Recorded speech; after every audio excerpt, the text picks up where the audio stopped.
भारत की पावन भूमि पर अनेक त्योहार मनाए जाते हैं। कुछ उत्सव ऐसे हैं जो केवल धार्मिक अनुष्ठान नहीं बल्कि मानवता के मूल्यों का प्रतीक बन जाते हैं। ऐसा ही एक उत्सव है ओडिशा के पुरी में भगवान श्री जगन्नाथ जी की रथ यात्रा, जहां हर वर्ष आषाढ़ शुक्ल द्वितीया को संपूर्ण विश्व का ध्यान आकर्षित होती है द्वारका की पावन नगरी में। जब योगेश्वर भगवान श्री कृष्ण जी ने इस लोक से अपनी लीला संपन्न की तो उनके दिव्य स्वरूप के वियोग में सारी सृष्टि शोकाकुल हो गई। श्री बलराम जी और बहन सुभद्रा जी का हृदय भी इस वियोग से व्यथित हो उठा।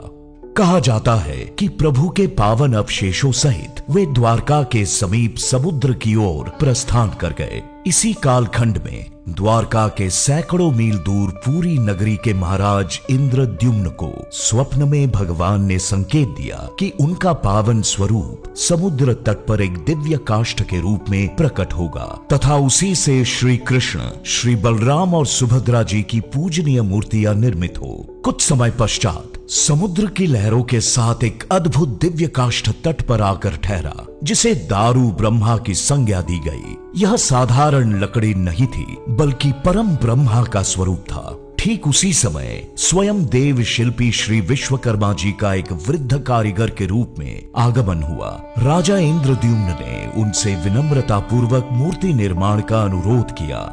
विश्वकर्मा जी ने एक शर्त रखी, मूर्तियों के निर्माण के दौरान कोई भी व्यक्ति कार्यस्थल के भीतर न आए, नहीं तो वे तत्काल अंतर्धान हो जाएंगे।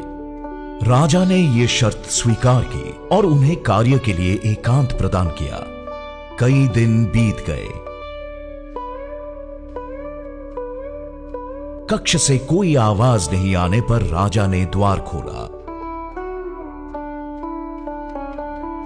तीनों मूर्तियां अधूरी थी और देखा कि विश्वकर्मा जी अंतर्धान हो चुके हैं।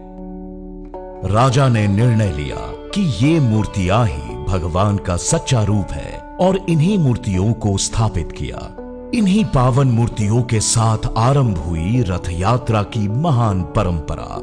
हर वर्ष भगवान श्री जगन्नाथ, श्री बलराम जी और सुभद्रा जी अपने अपने भव्य रथों में विराजमान होकर मुख्य मंदिर से गुंडिचा मंदिर अपने ननिहाल की यात्रा करते हैं। लाखों श्रद्धालु उन विशाल रथों की रस्सियां थामते हैं तो एक अद्भुत दृश्य देखने को मिलता है। सभी एक ही स्वर में जय जगन्नाथ का उच्चारण करते हैं। उस क्षण लगता है जैसे संपूर्ण भारत की पल्स एक ही लय में चल रही है। यह वही क्षण है जब समझ आता है कि यह उत्सव केवल एक धार्मिक परंपरा नहीं, यह हमारी आध्यात्मिक विरासत और भारतीय संस्कृति का जीवंत अनुभव है। जब रथ को खींचे लाखों हाथ तब चलती है भारत की पल्स एक साथ। यही है जगन्नाथ रथ यात्रा। शरचंद्र भालम महादय।